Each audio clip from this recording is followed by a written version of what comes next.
All right, business. Hang on. Hey guys, I'll check that out right now. All right, guys. So welcome to the show. So I just saw myself right now in the window. I look very burnt, guys. I just came back from the beach. Come out. But anyways, let's get this party started, guys. So welcome, guys. We're gonna go ahead and well, first of all, can you guys see my screen? Yes, yes. Yes, awesome. Okay, so welcome, guys. So let's go ahead and get this started. So I'm gonna go ahead and go ahead and get started, guys. So we're gonna start with just a little bit of rundown of what I'm gonna show you guys. So your learning outcomes, guys, is gonna be to require prior knowledge of the PBBL, so project-based learning, and identify and interpret its major components and the classroom settings. And the main part, though, is going to be the second part. So apply and integrate various methods using technology to supplement and enrich PBLs. So that's the main one, guys. So there it is. And let's go ahead and get started, guys. So it's a little bit it's a little bit of heavy text, guys. But I'm gonna go ahead and just give you the rundown version, guys. Okay. So here we go. So what is a PBL, guys? So I'm pretty sure you guys already know what it is. I mean, I think we did the sustainability, right? A couple months ago. So just to recap, guys. So basically, guys, a PBL, guys, is just something where it's a problem where students get together to solve it, to solve the authentic problem, guys. So it's a real world problem, and the learning happens throughout the entire process, guys. So it's not just the presentation as a acabó. It's gonna be the whole thing, guys. So it's a little bit, right? But let's see, yeah. So there's a lot of good stuff, guys, in PBLs. Pretty much you hit all the good stuff, guys. So, but I mean, by good stuff, I mean like the communication skills, organizational skills, research skills, self-assessment, and critical thinking. These are the main components, guys, and that's why we use PBOs, guys, because it's kind of it's a one-shot thing. So it'll hit everything at once, guys. So it's a really good to use, guys. Let's see. So PBO, guys, is very versatile, guys. You can implement it however you want. I've seen some. Well, the research that I've done, guys, there's a lot of teachers that actually use it as their primary teaching approach. But usually with PBOs, guys, you want to integrate it throughout into your lesson, guys. So that would be my recommendation. I mean, from the articles that I read, they're it's pretty intense whenever you want to do it like full time. But let's see. And the research that I've done as well, guys. Oh, by the way, this presentation is all research based. By the way, um, the recommended time, guys. All the articles that I read is actually 2 weeks and above. It can be done with less than that, but the quality suffers. So again, just to be safe, you want to do it more than 2 weeks if you're planning to do a PBL. And what does it look like in a classroom? Well, basically, guys, these are all the elements that happens in a classroom, guys. But a little bit of everything, right? Let's see. Well, it's all right there. But what I really want to focus on, guys, on this slide is more of a on what happened in the sustainability on the sustainability project that we did a couple months ago. I know some of you guys were there, or I don't know if you guys are maybe new teachers that okay, you didn't see it. But so basically, guys, what I'm gonna do, we're gonna do a jam board. I'll give you the link right now. Hopefully, it'll work. And then I want to know what aspects were was easy or what was difficult to implement, and also how would you describe your overall experience with this PBO? Okay, so I know there was a lot of stuff happened during that, right? But hang on. Oh my God, let me get there, guys. So let me give you guys a link so you can go ahead and discuss that. So we're just gonna do a quick Jamboard. Where's the chat? Oh, chat. Here we go. So I don't know about you guys, but to me, guys, it was a little bit short. Like I wouldn't mind a little bit more time on the PB on right, or is it just me, guys? There you go. So go ahead, guys. Log into the Jamboard, guys, and let's go ahead and talk about that. Because this was the first one for me too. Like I've never seen a push like that before. Oh, hello, Lodi, Firza. You have a question for me? I thought I recognized you. Hi, hello. All right. So hopefully it worked, guys. There's hey, everybody's there. So go ahead and grab a sticky, guys, and go ahead and tell me what was easy about it, what was difficult about it, and then at the end, like, what was your actual experience? Like for me, guys, it was like I said, I wouldn't mind a little bit more time. It's to me, it just felt like it was a little bit rushed. So go ahead, guys, click on the little sticker and go ahead and type in what you think there. I just want to see what do you guys what do you guys thought of it?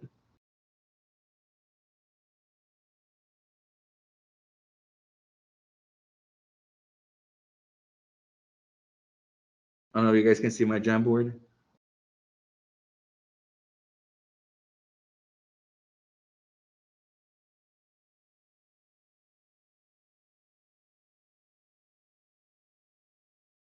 All right, okay, I see some editing there. So all right, we're in business.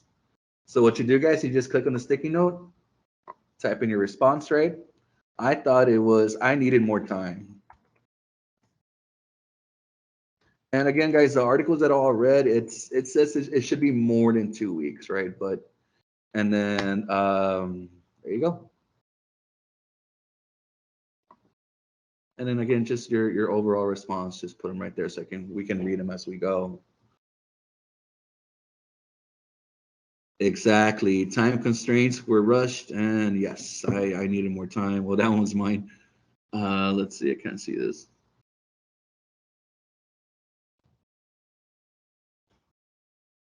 It wasn't clear. Oh my God. Talk. Yeah, there was no communication whatsoever, guys. It felt like they just threw it at us, right? But yes, it felt rushed. And of course, we did it just to comply. But again, it was a really I felt like it was a missed opportunity, guys. The project itself was really cool, but it was just rushed. Exactly not, and then I keep seeing the same thing over and over again. So good. It wasn't just me, guys. We were a little rushed. You know what I mean? The directions weren't so clear. There was a lot of stuff that was missing. So over and all, guys, like I said, it was a good opportunity, but we missed it. Well, I felt like we missed it. We could have the time restraint could have, they could have given us a little bit more time. But anyway, so how should a real PBO look like, right, guys? So that's what we're trying to figure out now. So let's see. So how should a real PBO look like? Well, let's take a look. Where's my uh-oh, did I get out of my presentation? No, here we go. Okay. So let's see. Okay, so this is how it should look like, guys. Okay, so it is common for students to reflect on their actions. So that, again, there should have been some reflection. The was good, but again, well, there was some critical thinking. I agree on that. Creates a need to know assessment contents and skills. Yeah, that's check. These groups were formed and addressed in a specific problem, and yes, that is correct. So again, it did hit all these elements, but again, the time restraint was the main factor why it was not as it should be. Okay, guys. So awesome. Thank you guys so much. Let's move on. Okay. So what are the three major components, guys? So there's three major components for PBL. The most important one is the question. The question has to motivate the learner. The second thing is facilitating. That's the whole process, right? So that's scaffolding. And then at the end, you have assessment of PBL. So again, at the assessment, guys, you're going to want a group product. You want a student product. You want an authentic product. Okay, guys. So these are the main three components. There are more components, guys, but these are the main ones. Every other component that I've read, that I researched falls within these three categories, guys. So these are the three main ones. So let's go ahead and take a look at questions to motivate learning. Now, again, guys, the question they gave us on the sustainability thing was really good question, guys. Okay, it hit all these criteria. It hit well, there's a little checklist right here, guys. I'm gonna go ahead and send you this information later on as soon as we wrap up. But it had all these criteria, guys. Okay, it had key acknowledgement, understanding, and skill and success skills. It was a challenging problem. It sustained inquiry. There was a lot of it was very how do you say it, malleable. It was very open ended. So it was really good. It was authentic. Right? It was real world problems. The students' voice, and they had a choice, right? They could work with either the what was it, the the main city or the little sub city, ¿verdad? They were doing reflection whenever they presented, and the judges were asking them questions. Critique and revision. I'm not sure. Well, I did that. I'm not sure, guys. You know that one was in there. I'm pretty sure it had to be right. And then the last one is very important as well, guys. I think it what sells it is a public product. Having the judges come in like that and take a look at their work, guys, was spot on PBL. So with those parts, I do agree on that. So let's see. So whenever you want to work on a question, guys, on your content, these are some of the things that has to satisfy, guys. So I already gave you guys a checklist, but again, all of that falls within these subgroups. Okay, so again, all research based. This is what the latest information they gave me, guys. So the driving question, guys, is a well-designed question that all student and teachers elaborate on, explore, and answer throughout the project. Those are the five criteria. And what's good about these criteria, guys, is it hits the learning goals as well. A well-designed PBO approach should teach context standards, concepts, and in-depth understanding fundamental to school subject areas and academic disciplines. So pretty much, guys, the sustainability project I'm in, it hit on the other TEKs. Like for mathematics, we hit on some geometry ticks. So it was good. You want your question to kind of hit the ticks as well. Okay, you don't just want to do an open-ended question. You want the question to address the ticks that you're trying to teach. It's a two birds with one stone kind of thing. Let's see. I think we're gonna skip this one, guys, because my the breakout I had a lot of trouble with the breakout rooms earlier, and I'm just gonna skip this part. So basically on this part, guys, what you're supposed to do is supposed to collaborate with your content and design a well PBL question. But again, I'm gonna skip this one because there's other stuff that we gotta do. That the main stuff that I want to get in hit for you guys. So let's go ahead and move on. And again, this is all just straight up from the articles, guys. It's I shortened it out to give you the most specific, most bang for your buck, but as little as possible, but more, but something they could really use. So again, I'll forward this information for you guys later on. Okay. So I want to get to the good stuff because, like I said, it's a little long. So I'm gonna see if I can shorten it out. But before I move on, guys, I do want to talk a little bit about facilitating your PBOs, guys. It's the most important one, guys. Whenever you're doing a PBO, you want to not just leave your students just déjalos, ¿verdad? Let them figure it out. You kind of want to prompt them to the right direction. I had a professor when I was in STC that's his only way to teach. It was just PBOs. Here's your project, and he wouldn't even answer your question. He would answer your question with another question. And that's the type of prompting that I'm talking about, guys. Don't give them the answer, just direct them. You're going to do a little bit of scaffolding too, guys. There's some skills, guys, by the way, whenever you're doing a PBL, there's some skills that students don't have. There's like gaps on like, let's say, for example, if I'm doing something on I don't know, let's say quadratics, right? And in order to answer the problem, they need to figure out the transformations, right, of your ABC or whatever. So you want to facilitate that within the PBL. So like I said, just watch out because there is some skills that students are missing that might hinder them from reaching to the end goal, which is the product, right? So that's all this is basically saying, guys. So just encourage student choice. You're going to do a lot of scaffolding, support collaborative learning as well, guys.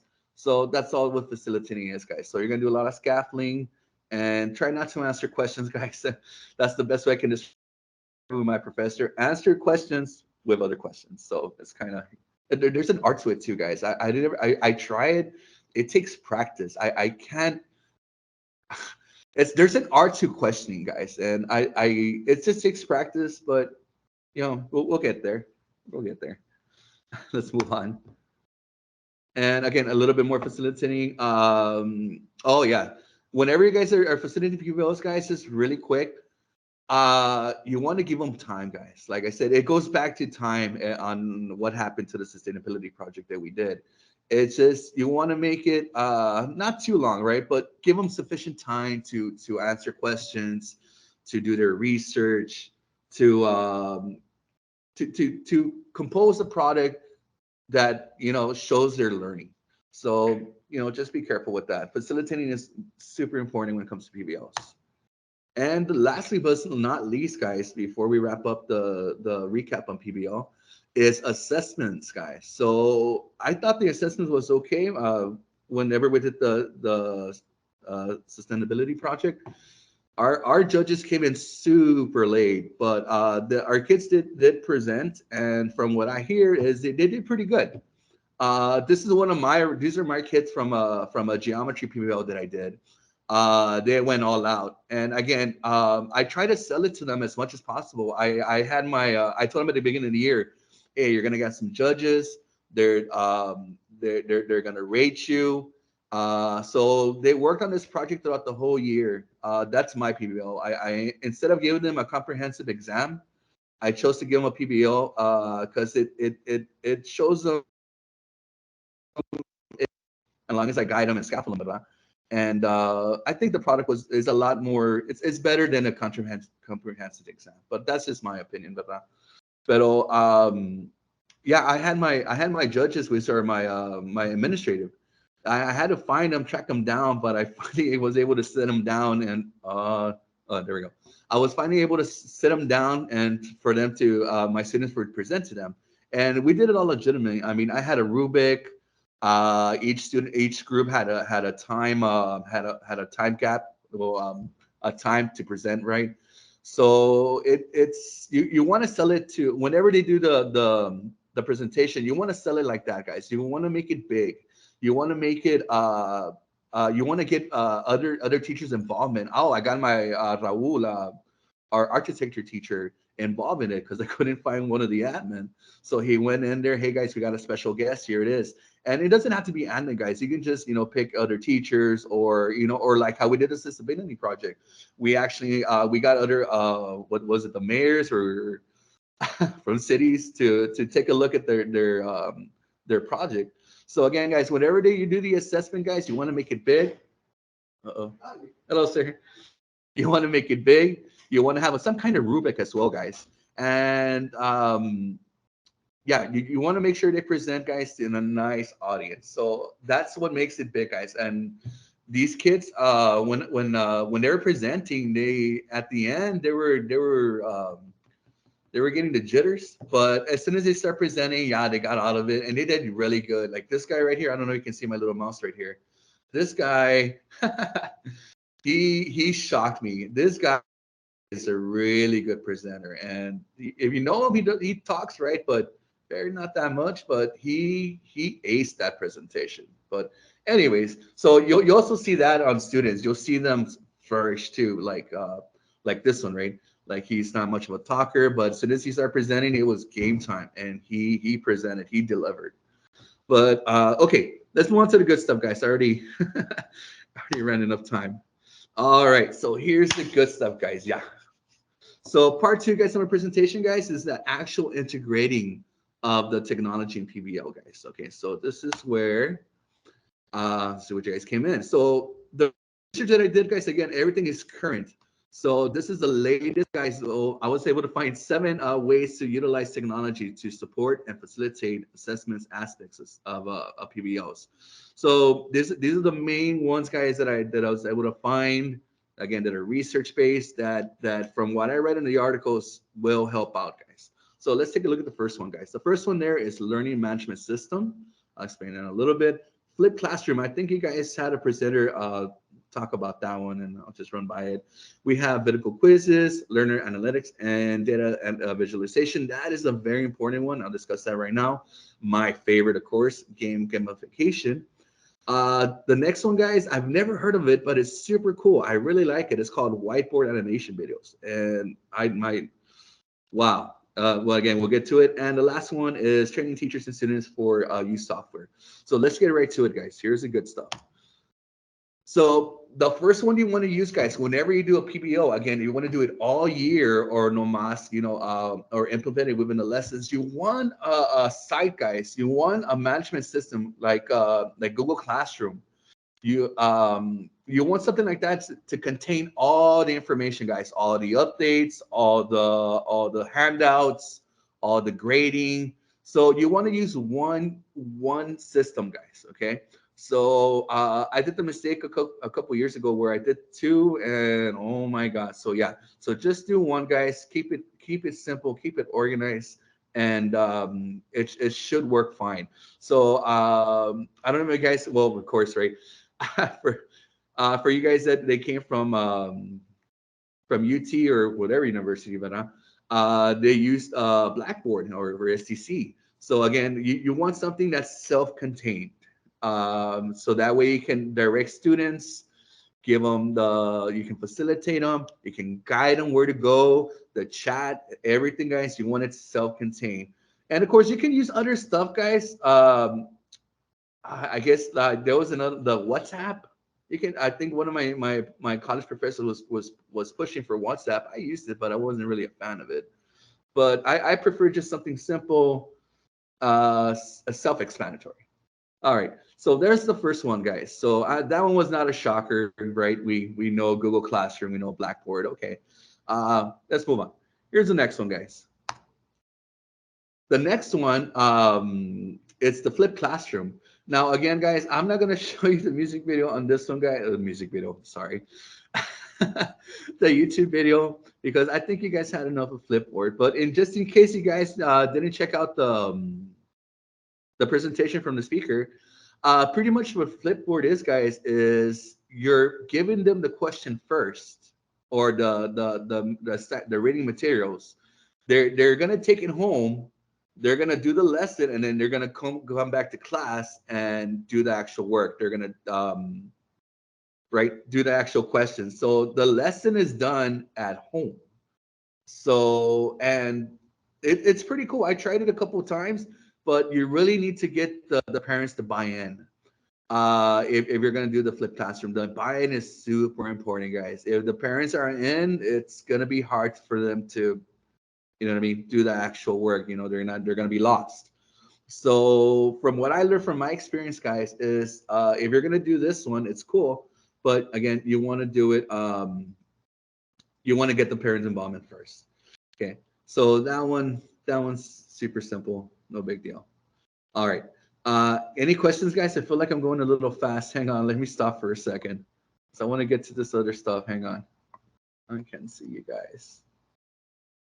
Where are you?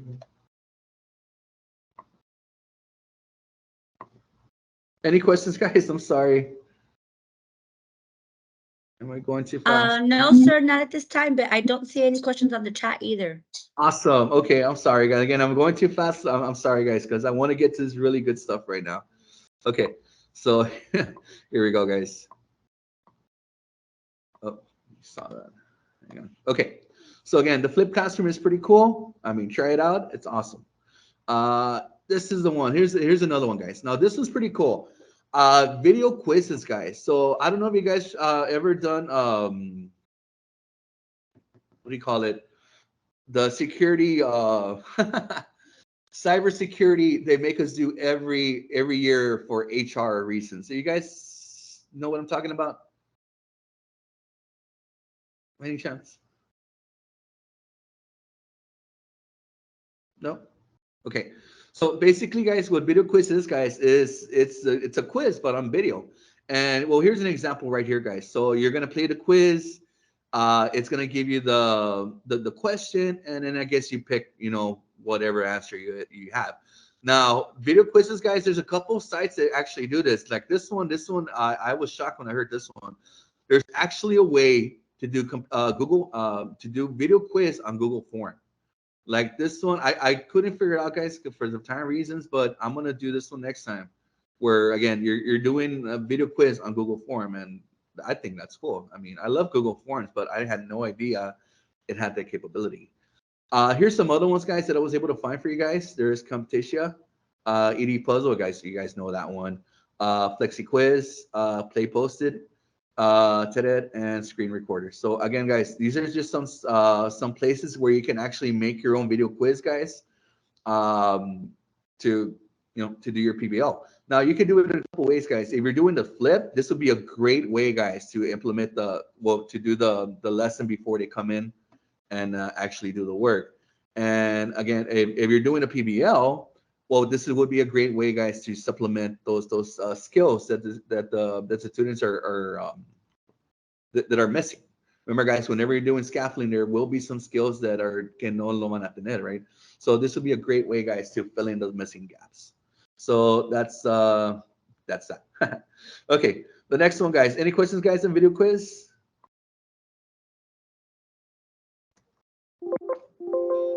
Uh-oh. There are no questions in the chat, sir. Oh, thank you, Minutes. I'm sorry, I can't see them. Okay, let's move on, guys. Here we go. Okay, now here's some of the main stuff, guys. Whenever the kids present, well, whenever I do my PBOs, guys, I do a rundown. I do a mock presentation. I have the students do a mock presentation for me, just for me to see where they're at, and I can give them some pointers on what direction to go. And whenever I do that, guys, whenever I see whenever we have our mock presentations, there's always a couple things that I notice.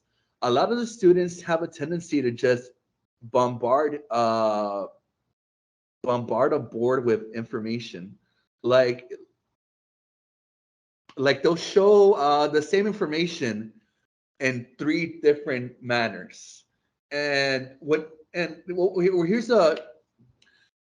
there's an actual science, guys, to this. Whenever you do a presentation, there's actually certain things you want to watch out for whenever you do a presentation. I'm talking about, like, well, let me show you. So there's 2 different things, guys. There's data visualization, which is like representation of data, how you represented a science or representative. And then there's actual data analysis, so guys. So data analysis is basically what it sounds like, the interpretation of the actual data. So I want to go ahead and play this video for you guys, and maybe it'll explain it a little bit better, guys. So let's go ahead and check out this video real quick.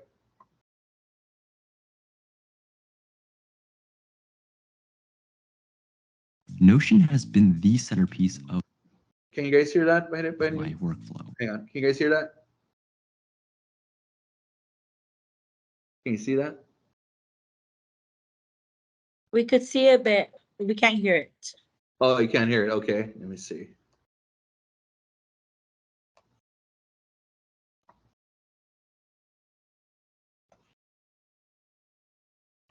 Let's see, how do I do this? Oh my God.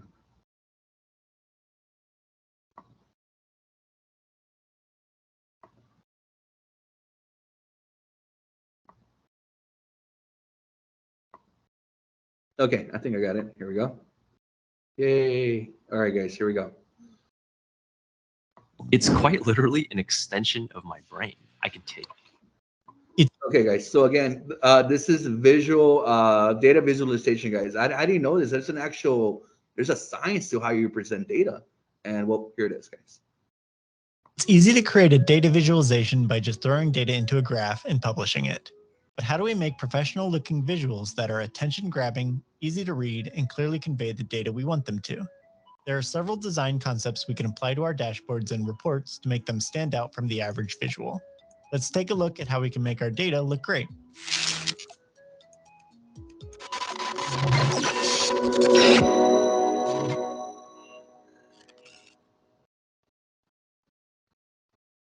One of the basic design concepts to consider is balance. Often we cram as many visuals into whatever screen space we have, which results in unreadable chaos. One use of balance can be alignment, to simplify where the reader has to look. Repetition, which can help the eyes glance across the data easily. Contrast to highlight or clearly display differences. Hierarchy to show importance. Symmetry, which is similar to alignment in reducing the feeling of chaos or clutter. And intentional imbalance, to show tension or contrast from one set of data to another. Along with balance, most visuals need much more white space to reduce the clutter and chaos. If several visuals are conveying the same information for the same KPI, reduce it to just the one that most clearly represents that KPI. Try to limit each screen to focus on a specific topic, and use interactions to drill into deeper or adjacent data. Our brains love patterns. We always look for them and then use them to speed up our understanding of what we're looking at. Use this to your advantage. Try and use the same color patterns to represent the same data across all your visuals. The most common is green for good, red for bad. Also common is using a company's brand color to always represent that company anytime it has data. Also make sure you're using the same type of visual every time you want to display the same information. If you're using a scorecard to show defect percentage, don't switch to a bar graph the next slide it comes up, and then a pie chart the time after that. Make sure your data is ordered consistently, such as your bar graphs being ordered in the same pattern when possible. Choosing colors can always be one of the hardest parts of design. Some basic rules are to use contrasting colors in data so it's very clear when one ends and another begins. There's a lot of color palette tools out there, but colors.co is a good one to start with. You can explore popular palettes and try some out with your visuals. But be sure not to overdo it. Try not to use 5 or so colors in a single visual. If you have a lot of bars or lines in a chart, use shading rather than a different color for each. Consider reserving color differences to highlight the extremes of data. So what about text? How much should we put in our visuals? The goal is just enough to guide the user through the data, but not so much it complicates it or demands more attention than the data. When it comes to fonts, don't use too many. Try to stick to 2 at the most and make sure they are easy to read. Be sure to always label your axes, including units if there are any. Beyond that, add clear and concise text where a user might need more information. Be aware that our eyes will focus on the text first, so don't put text where it will draw the focal point away from key information. When possible, put labels directly on the lines, bars, or data instead of off to the side. And last is making sure our visuals are clear themselves. Be sure you're using the right type. Let's say we have 10 products we want to show sales numbers for. Most commonly, people use a bar or pie chart. We're much better at processing the difference in size between bars than we are the proportions in a pie. Let's look at some example visuals. At a quick glance, what information do you take away? Could you tell which products are performing well and which aren't? What about with the pie chart? Could you take in the specifics on performance over time? With the spark line, you quickly see the trend, but not much else. Does the fancy 3D help or hurt the processing of information? Does this common graphical display get the information across any better than the bar graph? It doesn't hurt to use this quick test with a visual to make sure the right information is getting across. With these easy to implement design concepts, our visualizations can be more appealing and more accurately convey the data to the users. Thanks for watching. If you enjoyed this video or learned something, a thumbs up would be really appreciated. Stick around for more data content by subscribing to the channel or clicking a video on screen. See you in the next one. Oh, I'm sorry, guys. All right. Uh-oh. Hopefully everything worked out. Did you guys see it? I'm sorry. I see something that it paused there. Oh, awesome. All right. Yes, we did see it. Oh my God, you scared me for a minute. Okay, guys. So little things like that, guys, makes a world of difference, guys. Trust me. The end product is just so much crisper, so much clean. And the students, even the students, they freak out. Wow, I did that. So again, guys, just showing them these little things, guys, on how to present the data, you know, like that, will anti-yuke the student's presentation. But let me go back over here, guys. Okay, so that's that analysis, guys. Okay, and I mean, I'm sorry, the data visualization. So again, guys, you just show them those little things, guys, those little tricks, because like I said, it does happen a lot. Every time I do a PBL, guys, that's the first thing kids want to do. They want to just bombard you with data, guys. And again, the clearer, the better. Okay. So there's that one. Now here's another one, guys, that that's very important, guys, whenever you're doing a PBL. Whenever you're going to do data analysis, you're going to interpret data, guys. There's a bunch of softwares out there, guys. But again, from the research that I did, guys, the best ones are actually these nine that I'm about to show you guys. Okay, so let me get there just really quick.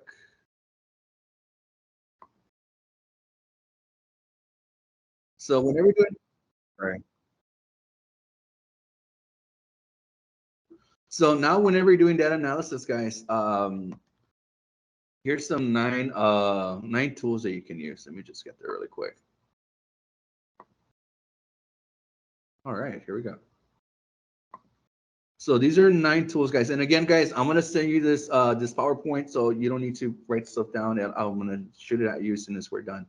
So here are the 9 tools, guys, that'll help you out whenever you're doing data analysis. Some of these are free, some of them are really expensive. So yeah, here we go, guys.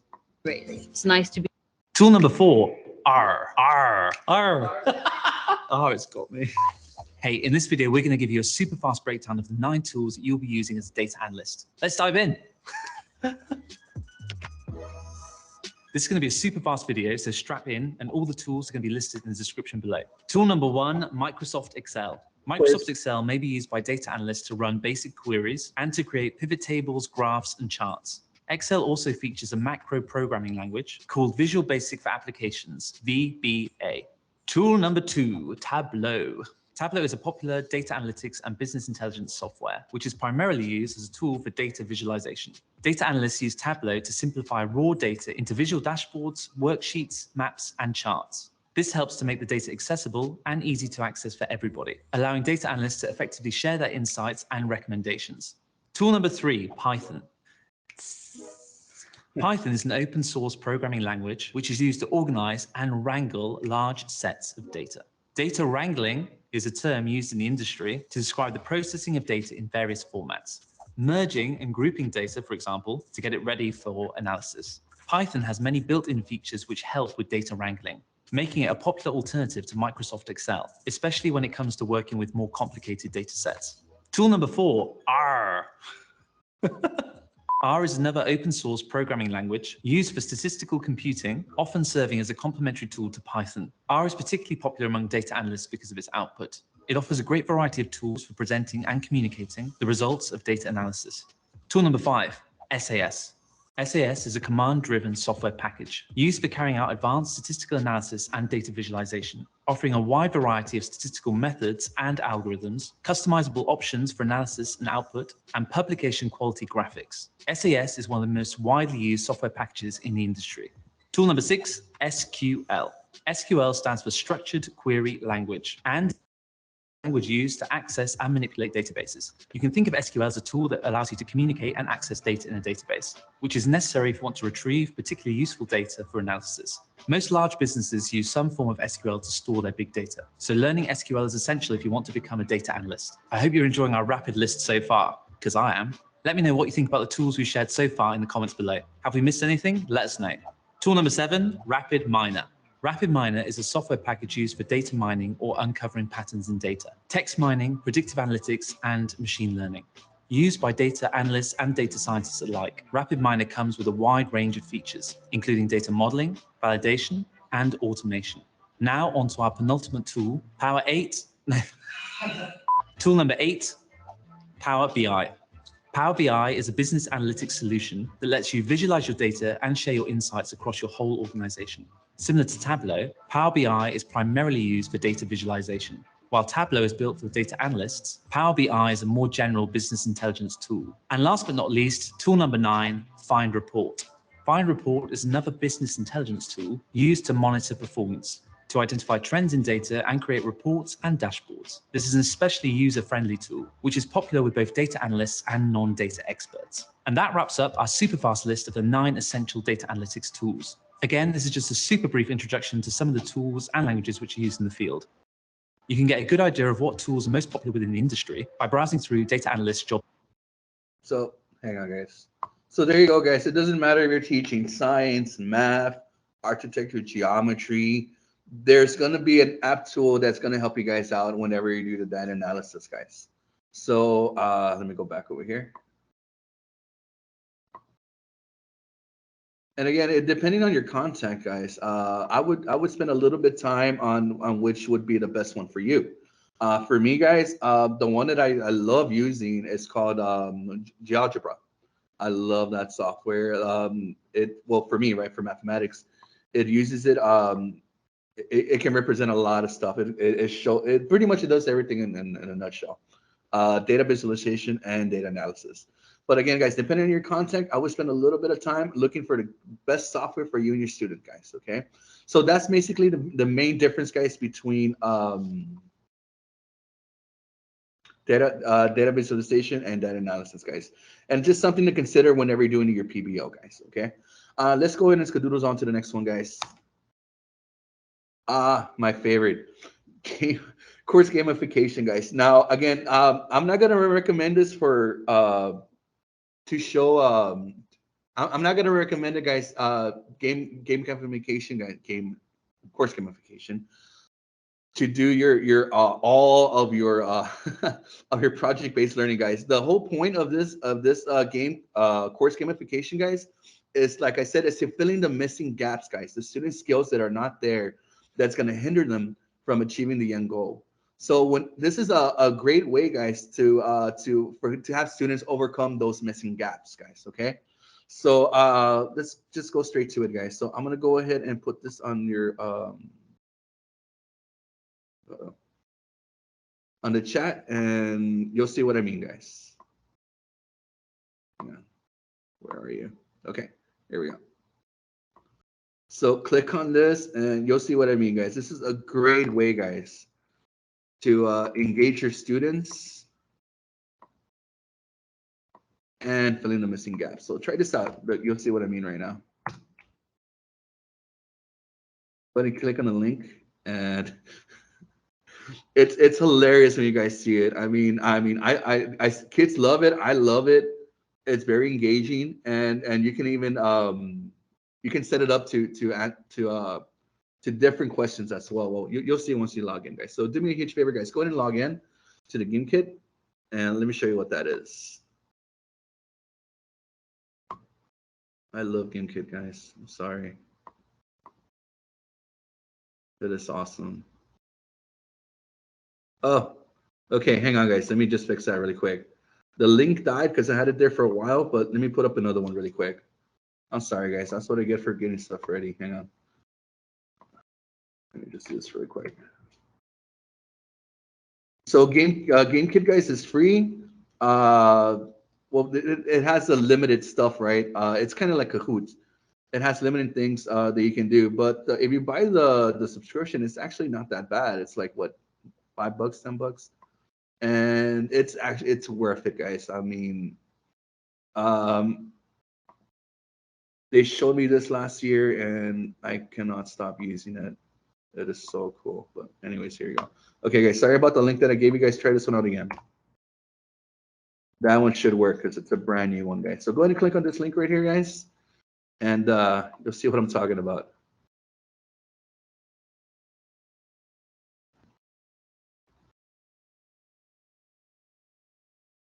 Hey, we got Lisa. All right. So I'm gonna wait a couple more minutes, guys. Yeah, you can walk around, guys. I think you can shoot the snowballs with pause. I mean, pause with the space bar, guys. So I'm gonna wait one more minute for everybody to log in. Again, all you gotta do is click on the link, and you'll see what I'm talking about, guys. Again, the purpose of this, guys, is to facilitate the missing gaps, guys. That's all I'm gonna say. Okay. So again, you can modify it. You can use it as you like, but it is so cool, guys. I mean, like I said, I use this almost every day whenever I teach. But anyways, a couple more seconds. And just really quick, guys, can you guys see my screen? Just out of curiosity.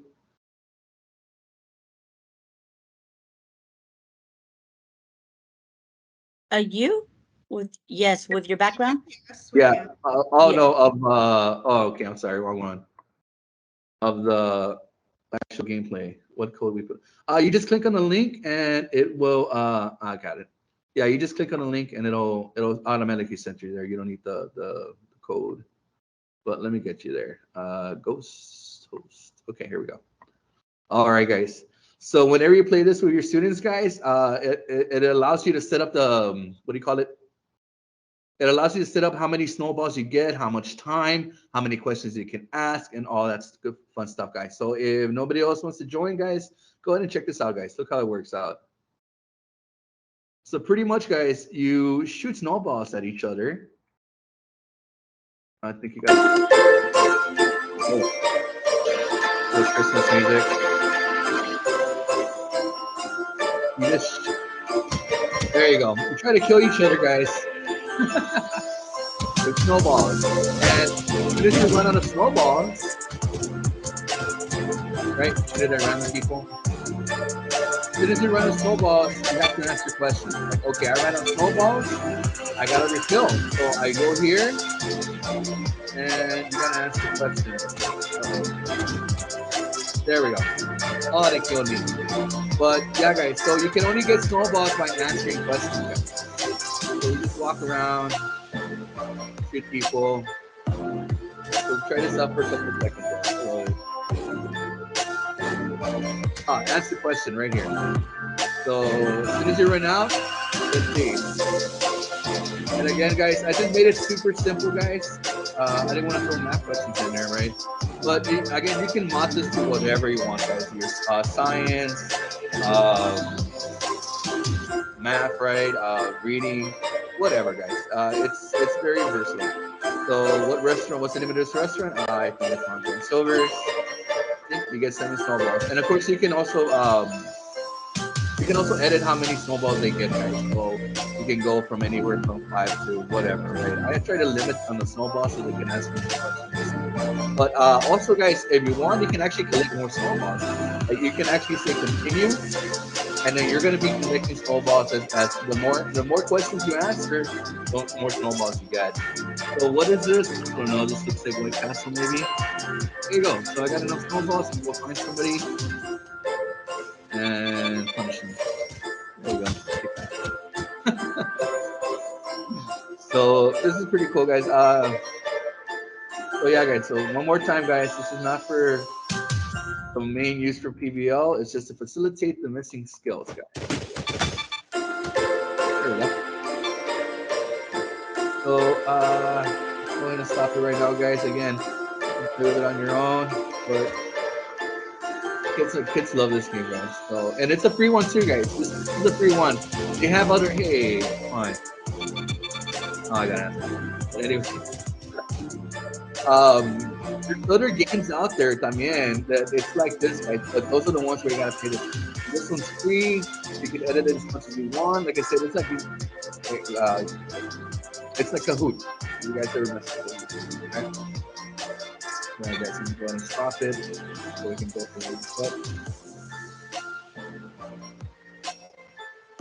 Yes. Game over. And again, guys, it'll tell everybody, like at the end, guys, it'll give you the score of who won, right? So there you go. So those are the winners, and it tells you how many questions they answered correctly, how many knockouts they got. It gives you a good little bit of data analysis. So if you click on report, guys, I don't know if you guys can see the report. I don't think you guys can see it. Let me get there.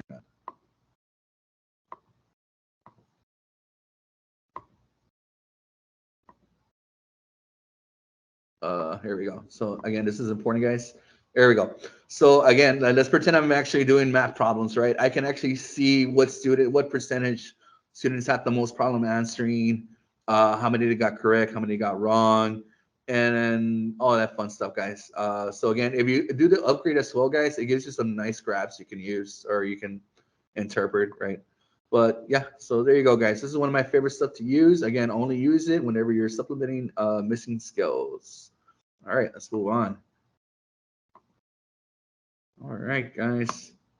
And lastly, Go back to business. Where are we?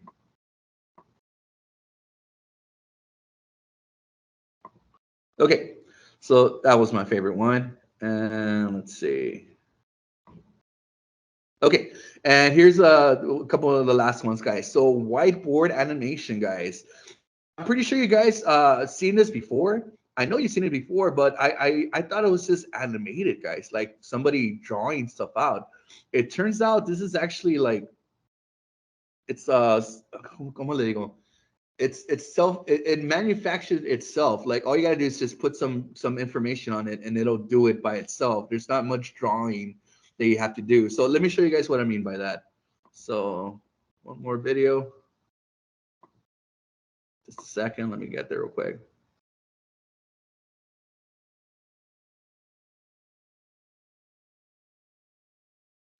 Okay, hang on, guys. Last one. Okay, here we go.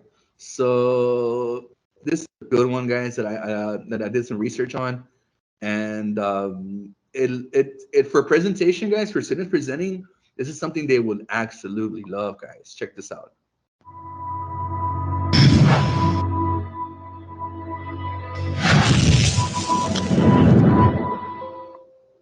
Whiteboard animation is a process where a creative story and storyboard with pictures is drawn on a whiteboard, used in advertising to communicate messages in a unique way. They are a powerful way to engage viewers, since the content is created right in front of the viewer, showing the artist's hand drawing the content in real time. Ideal for entrepreneurs, startups, businesses, and organizations who want to get complex information across in a straightforward way. They are great for SEO, as they are easier to share on social media. People spend far more time on pages with videos, giving the message time to sink in. We process visuals 60,000 times faster than reading, hence retaining 80% of information viewed instead of only 20% through reading.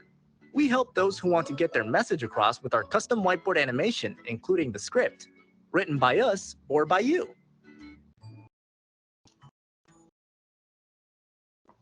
So like I said, guys, when I first saw that, I thought it was actually somebody recording themselves doing that animation. I was like, no way, that's not real. But yeah, guys. So again, that's a really good one, guys. I've never tried the the whiteboard animation, but I'm sorry, Raquel.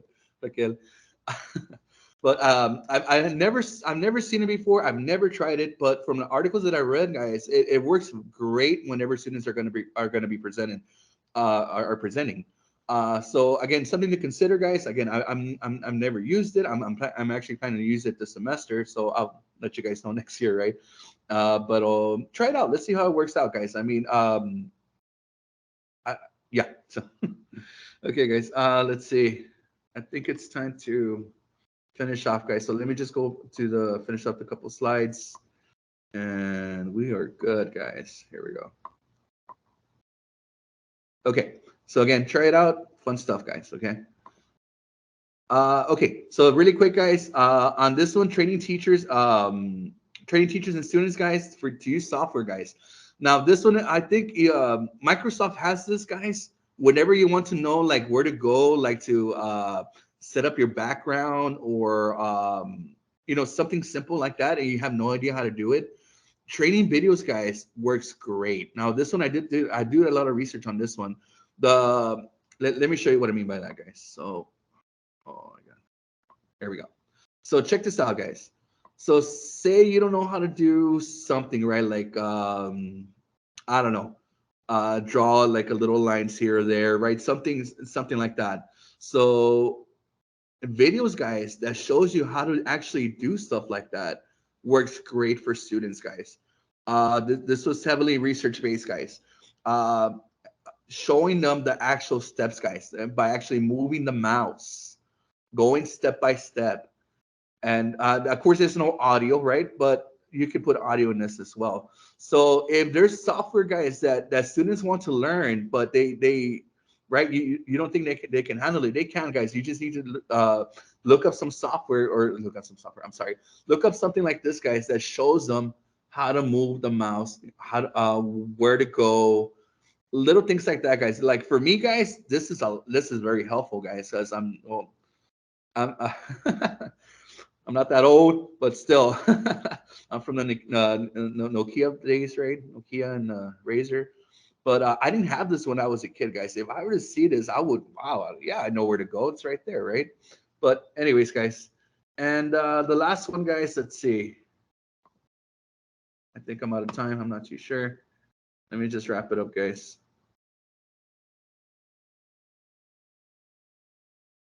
Yeah. Okay. So there's that one, guys. So whenever there's a software, guys, that students don't know, don't hesitate, guys. There's stuff like that. There's videos like this, guys, that shows them how to do it. You know what I mean? Like sometimes I get students telling me, "Sir, I don't know how to use that software, sir." Well, look up a video, man. It's right there. You know. But anyways, let's move on, guys. All right. So there's other technology out there, guys, that that seems like it would be good, but some of it, guys, is very clouded. It hinders more than it adds to. So here's just a couple recommendations, guys. Whenever you're selecting digital tools for your PBO, like I said, guys, I just gave you the rundown on some of the main ones that the articles discuss. But these are the main. This is what you want to look at, guys, whenever you're judging a tool for your PBO, guys. Okay, some of the do's and don'ts, guys. Okay. So basically, guys, I'm just gonna give you the rundown of it because I'm out of time. So whenever you're looking for something, guys, try to do it that's research based. Okay, something that you've seen a little bit of data that it works out. All right, and don't go with software, guys, that como se dice, like it's still a lot of fluff. There's no need for fluff, guys. You know, like I said, the best presentations, guys, that I've seen are simple, precise, direct, and just very simple. You know what I mean? It shows the data. It shows what the students want to show you. Okay, guys. So again, I will email you guys this as soon as I have a chance, and that's it, guys. So just do me a huge favor, guys. Go ahead and let me put the link here. Hang on a sec. So I'm gonna put the link, guys, for my survey. So go ahead and fill that out, guys. And that's it. We are done. Hang on, let me put the survey in.